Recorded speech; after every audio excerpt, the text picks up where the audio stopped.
What I'd like for you to do right now, I want you to think about your dream, because I'm in a room full of dreamers. Think about your dream right now. I want you to think about it and envision it. Now, ladies and gentlemen, let me share something with you. I do not believe that any of us have dreams that were not given to us for the purpose of accomplishing those particular dreams. And I want to share something with you that has changed my life. I started out, as was indicated by Jack, it's very humble beginnings. I don't know what that dream is that you have. I don't care how far-fetched it might appear to be.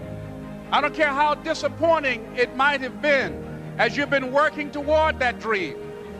But here's what I know, that that dream that you're holding in your mind, that it's possible. Let's say that together, please. Say, it's possible. See, sometimes we can't say, I can do that. But what we can say, that it's possible that I can have my dream as we run toward it, as we work on it day in and day out. No one, ladies and gentlemen, could have convinced me when I started out just over 6 years ago, working on my dream. And I want you to think about whatever your dream is, because I was willing to take a chance. And most people won't do that. Most of the people that you talk to try and bring them into the business, these are not risk takers. Most people have done all that they're ever going to do. They raise a family, they earn a living, and then they die. But people who are running toward their dreams, life has a special kind of meaning. And here's what I will share with you, that in the process of working on your dreams, you are going to incur a lot of disappointment, a lot of failure, a lot of pain, a lot of setbacks, a lot of defeats. But in the process of doing that, you will discover some things about yourself that you don't know right now. What you will realize is that you have greatness within you. What you'll realize is that you're more powerful than you can ever begin to imagine. What you will realize is that you're greater than your circumstances, that you don't have to go through life being a victim. As Jack indicated, I was born in Miami, Florida, in an area called Liberty City, in an abandoned building on a hard linoleum floor with my twin brother. We were 6 weeks of age. We were adopted. When I was in 5th grade, I was identified as EMR, labeled educable, mentally retarded, put back from the 5th grade into the 4th grade, and stayed in that category until I got out of high school. I don't have any college training, but I met a high school teacher who one day changed my life. I was waiting on another student, and when he came in, he said to me, young man, go to the board and write what I'm about to tell you. And I said, I can't do that, sir. He said, why not? I said, I'm not one of your students. He said, it doesn't matter, follow my directions now. I said, I can't do that, sir. He said, why not? I said, because I'm educable, mentally retarded. And he came from behind his desk and he looked at me. He said, don't ever say that again. Someone's opinion of you does not have to become your reality.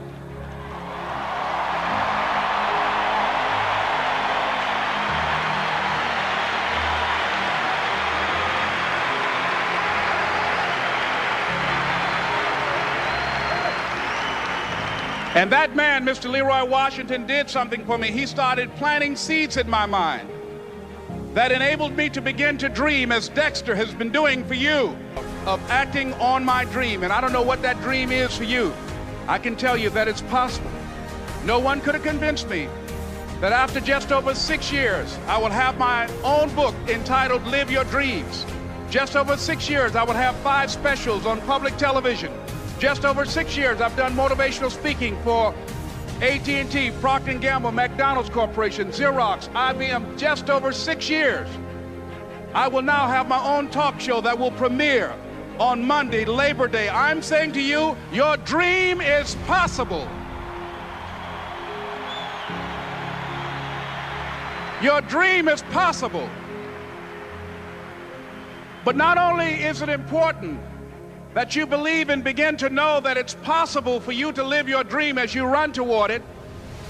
But I've done something that I want to share with you called Choosing Your Future. In fact, I've developed a set of tapes talking about how to begin to create your own reality by choosing your future. And not only is it important for you to know it's possible for you to choose your future, but it's necessary that you work on yourself, that you develop yourself. It's necessary that you get the energy drainers out of your life, people who don't want anything.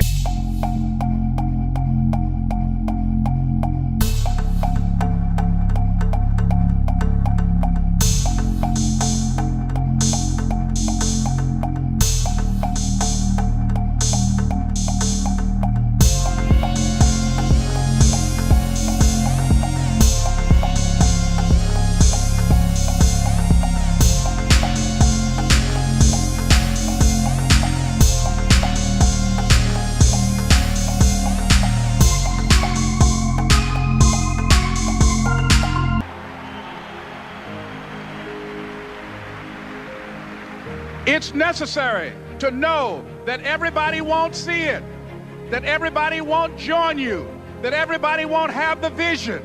It's necessary to know that a lot of people like to complain, but they don't want to do anything about their situation, that you are an uncommon breed. You know, you have to know within yourself that I can do this. Even if no one else sees it for me, I must see it for myself. That's necessary. It's also, ladies and gentlemen, necessary that you be creative when you're working on your ideas, that you understand the importance of changing up, of readjusting your strategies. Many times we can have a great idea, but if you're not advancing it in the right way and things don't happen, you become discouraged and think the idea doesn't work. No, that's not true. It's necessary that we become creative. I remember when I was in New York walking down the street, and a guy approached me and said, "Hey, mister, can I shine your shoes?" And I said, "No, I'm in a hurry. I don't have time." I kept walking. Someone else said, "Hey, man, your shoes look clutty.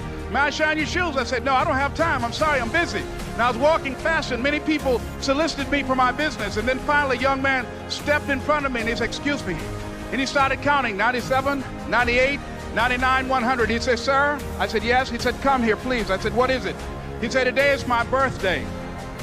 And every year, just to thank God for another year of life, the 100th person who passes my shoe shine stand, I offer them a free shoe shine. Would you give me the honors?" I said, "Why, sure." I got up on the shoe shine stand, George, and I sat there and he shined my shoes diligently. And when I got down, I looked at them, they were sparkly. And I was walking away and I said, "Thank you." And I stopped, I said, "Excuse me, but how much do you usually charge?" He said, "Only $2. I said, "I tell you what, today's your birthday. Here's $5, keep the change." He said, "Thank you." As I was walking away, looking in the opposite direction at other people coming, he started counting again. 97, 98, 99, 100.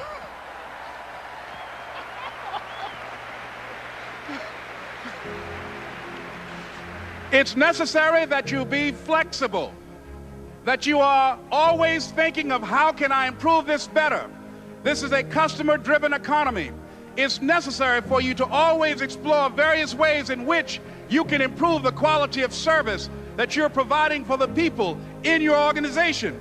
I remember something, a major company had talked about the extra value service they were providing for their customers. And the lady who had the news conference summarized it this way. She said, "It's not our intention to satisfy our customers or to please our customers. Our intention is to amaze them." It's necessary, if you're going to compete today, that you look for ways to amaze your customers by being one of those individuals that keep your commitments, that keep your word, that's relentless.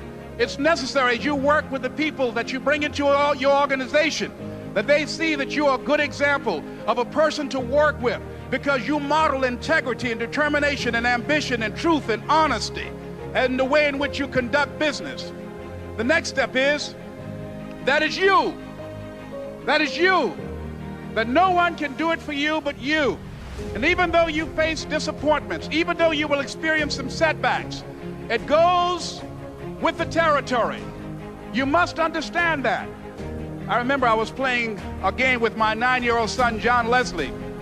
And I beat him 10 straight games in a game called Connect Four. And finally, I said, John Leslie, I'm bored. I don't want to play you anymore. And I got up. I said, I'm ready to go to sleep now. And repeat out to me, please. Let's say this together. It's not over until I win. John Leslie said, no, you can't go now, Dad. I said, why? He said, it's not over until I win. That was his attitude. We sat down and we played several other games. And finally, after the 11th game, John Leslie won, and he got up and he yawned. And he said, I'm ready to go to sleep now. And I'm saying to you, what if all of us took that attitude after we face a rejection and a no, or we have a meeting and no one shows up, or somebody say, you can count on me, and they don't come through? What if we have that kind of attitude? The car's repossessed. Nobody believes in you. You've lost again and again and again. The lights are cut off, but you're still looking at your dream, reviewing it every day, and say to yourself, it's not over until I win.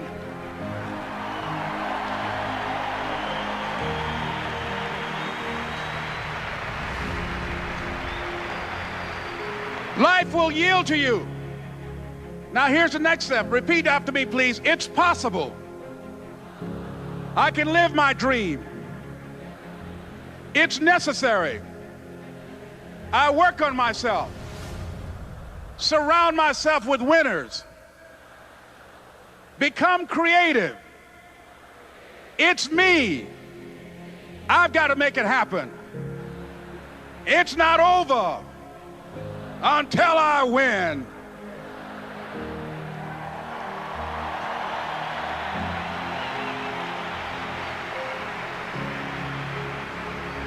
The next thing that's important to know, yes, it's possible that you can choose your future and direct the course of your life as you run toward your dream. It's necessary that you have goals, that you write those goals down, that you plan, that you think constantly of how you can begin to improve what it is that you're doing. If it's your presentations, if it's your recruiting skills, whatever that is, it's also necessary that you look for ways to always find a way to pull it out when everybody else thinks that you are defeated. That you've got to take personal responsibility to know that in order to become successful, you've got to make it your personal business to do it. But the next thing, ladies and gentlemen, I want to share with you that some of you already know that it's hard. It's not easy. It's hard changing your life. It was hard when just over 3 years ago, in the Penobscot building in Detroit, Michigan, where I was operating my business, and I fell on some hard times, and I was sleeping in my office. It was hard coming into the lobby, and the security said, excuse me, Mr. Brown, can we see you for a moment? And I said, yes, and I walked up to the counter, and he gave me an envelope. And he said, would you mind reading it here? And I opened the envelope, and the envelope was from management that said, this is an office tower. It's not a hotel. Please do not sleep in your office. And I said, excuse me, sir. I said, I just work long hours in creating my business. I'm an entrepreneur. And right now things are bad for me, but they're not going to be this way always. And I just asked for the opportunity to continue to operate like I'm doing. I'm not trying to make this my home. And it was hard coming through the lobby. And sometimes they would laugh. There's a guy talking about becoming successful. And look at him. He's bathing in the bathroom upstairs on the 21st floor. He sleeps on the floor. Him and 2 other dreamers up there. Look at him. It was hard, ladies and gentlemen, coming to speak to people. And I was facing financial difficulties in my own life. I was behind on my bills and my dreams, and I'm saying to them, you can live your dream. It was hard, ladies and gentlemen. It was very difficult to pick myself up each day believing that I could do it. There were times that I doubted myself. I said, God, why is this happening to me? I'm just trying to take care of my children and my mother. I'm not trying to steal or rob from anybody. Why did this have to happen to me? It was very hard. And here's what I want to say to you. For those of you that have experienced some hardships, don't give up on your dream. No one could have convinced me by holding on, by continuing to push forward, by continuing to run toward my dream, that one day I would have my own talk show. It's a long shot, ladies and gentlemen, from Liberty City, an abandoned building on a floor, never knowing my mother or father. It's a long shot. Being here with you today in this dome in Atlanta, it's a long shot. No college training, labeled educable, mentally retarded, but I kept running toward my dream.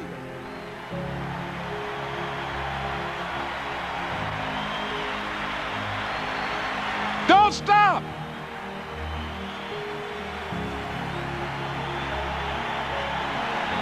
Don't stop.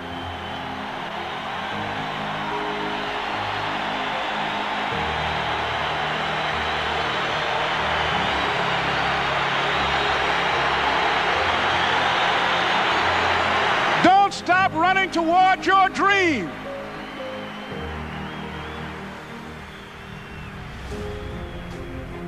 It's very important as you hold on to that dream. There are moments when you're going to doubt yourself. There are rough times are going to come, but they have not come to stay. They have come to pass. It's very important for you to know that. Don't say I'm having a bad day. Say I'm having a character building day.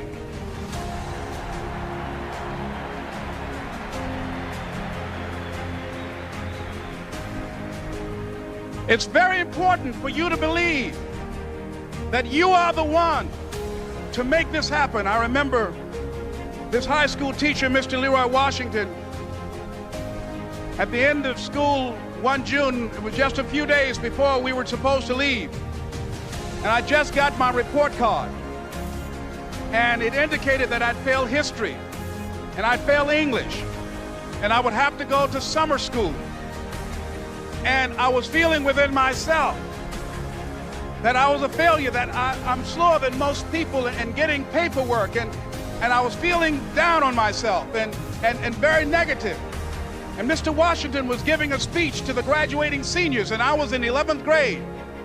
And even though I wasn't supposed to be in there, I went in there because the speech he was giving, that speech was for me.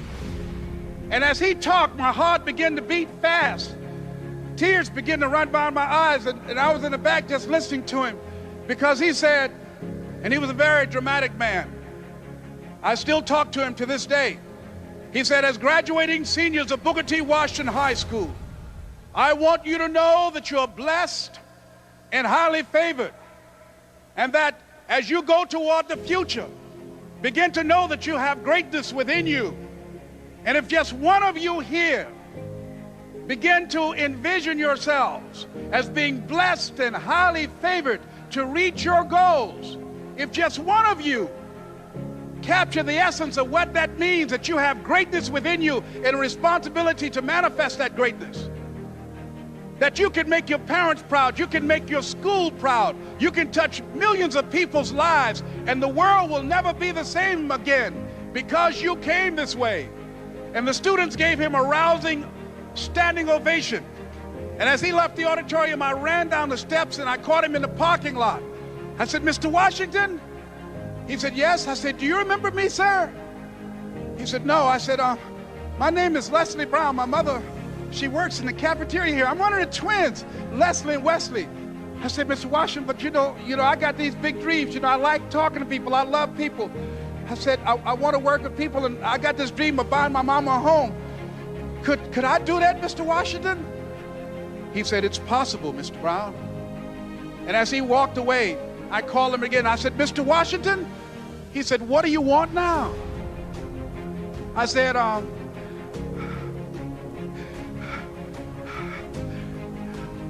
the one, sir. I said, I'm the one. You remember me, sir.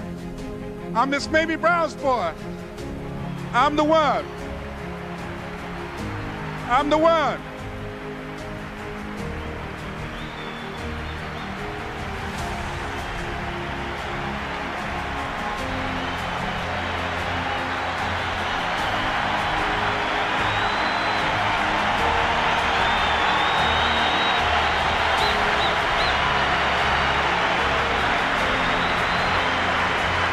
And you must feel that that's why you're here, because you are the one. And I remember when PBS first played one of my specials called You Deserve, one Sunday afternoon in Miami, Florida. I had some friends call him to tell him to tune in. And he watched the program. He called me in Detroit, and I answered the phone. I said, hello. He said, may I speak to Les Brown, please? I said, who's calling? He said, you know who this is. I said, oh, Mr. Washington, it's you. He said, you were the one, weren't you? I said, yes, sir. He said, and you were so crazy. I said, I know, but I'm rich now.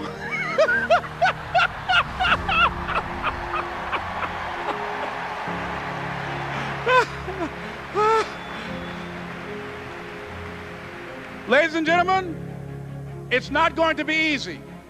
It was hard laying on the floor of the Penobscot building, looking out of the window, daydreaming, saying, Les, can you do this? Can you make this happen?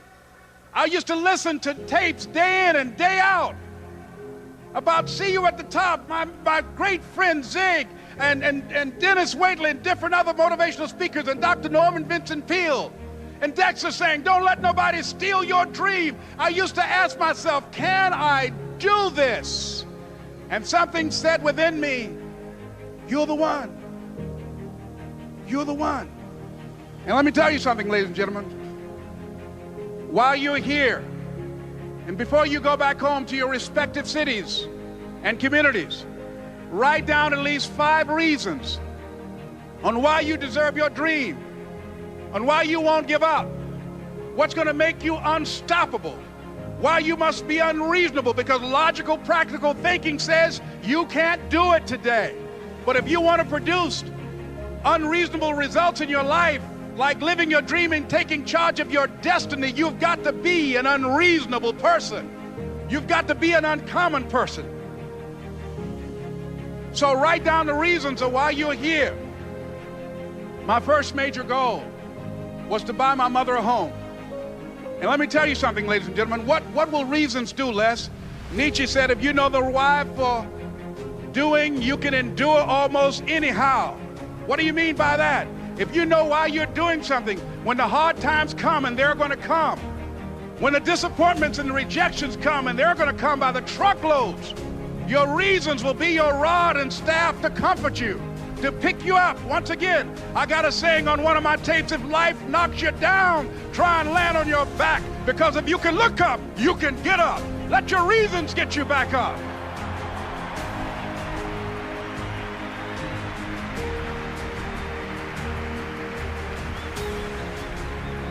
I remember when I bought the home for my mother, and she came out of the car. When I opened the door, I said, Mom, I think I know these people in this house. That was my first major goal.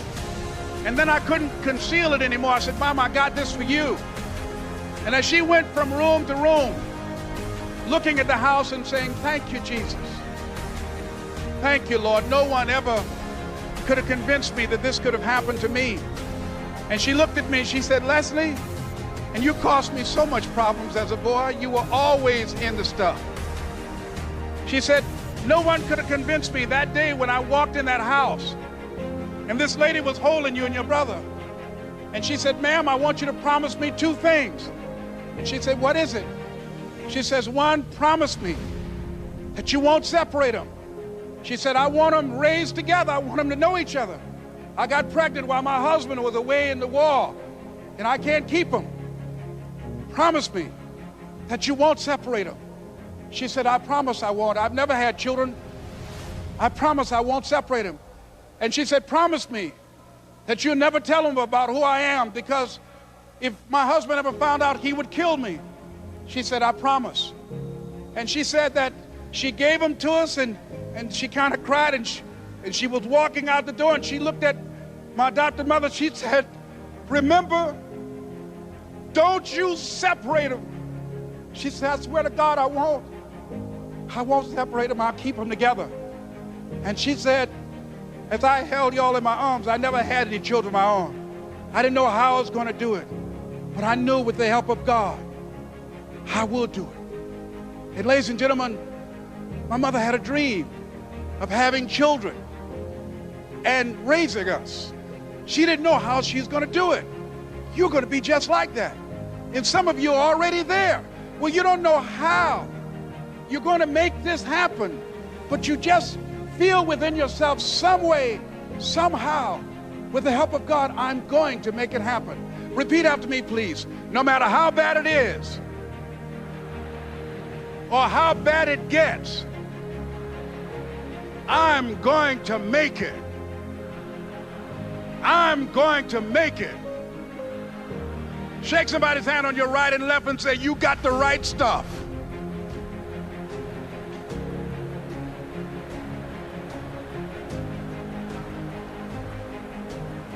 So yes, it's possible for you to live your dream. It's necessary that you associate with winners, that you work your system, that you are relentless, that you never give up. It's you. You've got to take personal responsibility. You've got to make it your personal business to make it happen. And you've got to resolve within yourself that I can do this, that it's hard, but you've got to say, I'm the one. I'm the one to make this happen. I'm the one to become successful in this business. As you work to help other people to become successful, that feeds your success. But you know it's going to be hard, but find out what will make it worth it for you.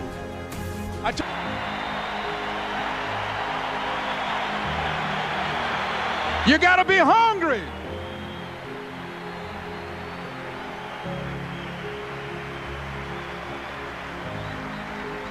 So, ladies and gentlemen, if you want to make your dream become reality, the people that are running at their dreams know that it's possible that you can live your dream, that it's necessary, that you're relentless, that you have a plan of action, that you are creative.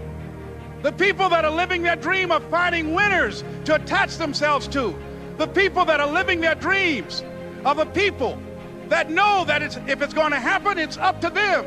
And they're resolving within themselves, it's not over until I win. The people that are running after their dream know they're going to have hard times. They keep on running because they're saying within themselves, I'm the one. I'm the one. No matter how bad it is or how bad it gets, I'm going to make it. The people that are running after their dreams are the people that are hungry. Shake somebody's hand on your right and left and say, you got to be hungry.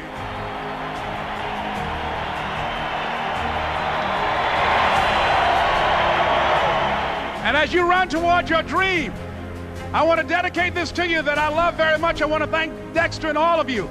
It's something that I'm known by.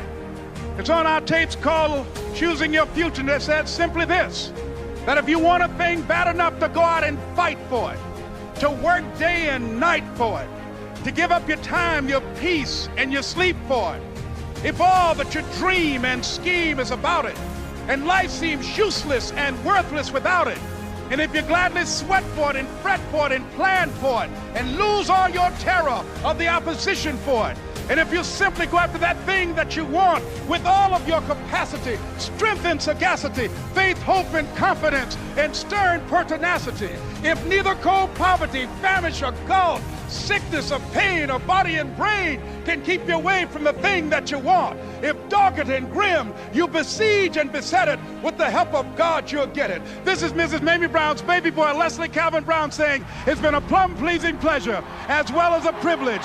Thank you.